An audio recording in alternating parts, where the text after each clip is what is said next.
My name is Flavia. I'm the executive director of Heartache2Hope. And Heartache2Hope is an organization in the Halton area that supports people after suicide loss. I remember thinking to myself, what does my family dynamics look like now that he's gone? How am I gonna live the rest of my life without him?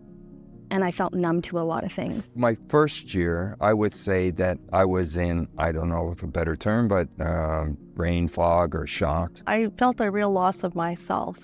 There's a gaping void, where my son used to be. Until I found, Heartache2Hope and support like that, I didn't want to get out of bed.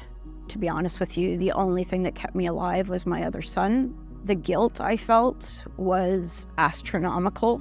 First of all, it's the big question of why.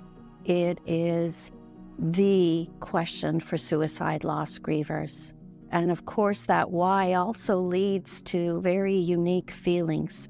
One of them is guilt, and one of them is anger. At our closed group, we would have a checkout where we would say, in one word, how we were feeling. And every single week, my word would be mad. I come from a South Asian community, massive stigma around mental health.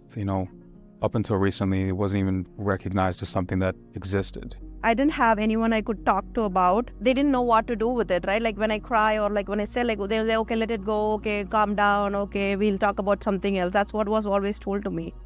And I think that's how the EMDR really helped. I think one of the biggest misconceptions about grieving a suicide loss is that it's just like any other type of loss, that it's primarily sadness that you're experiencing and that it will just take time. That sense of closure, it's not immediate and you don't know where to look for it. In the beginning, when we lost Sean, my relationship with myself was very negative. I blamed myself for a lot of things, and I had a lot of negative self-talk.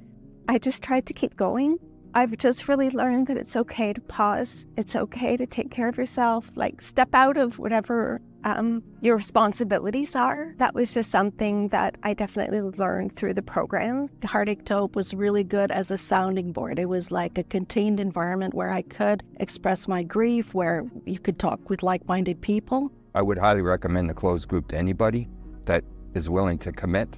Not standing alone, you understand what they're going through or things that you never thought about. Our group still meets for dinners. It really helped me to have that one-on-one time, and the person I'm sitting here today is not who I was for a very, very long time.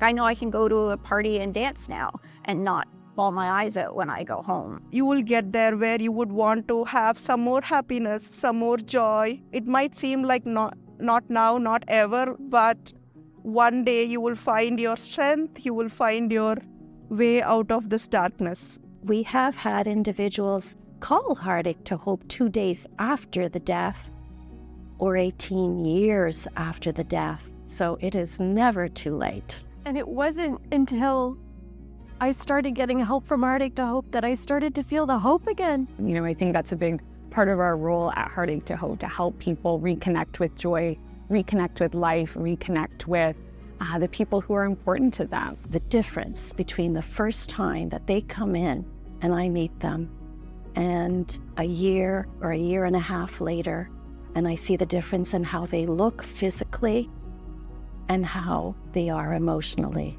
And that's the most rewarding thing.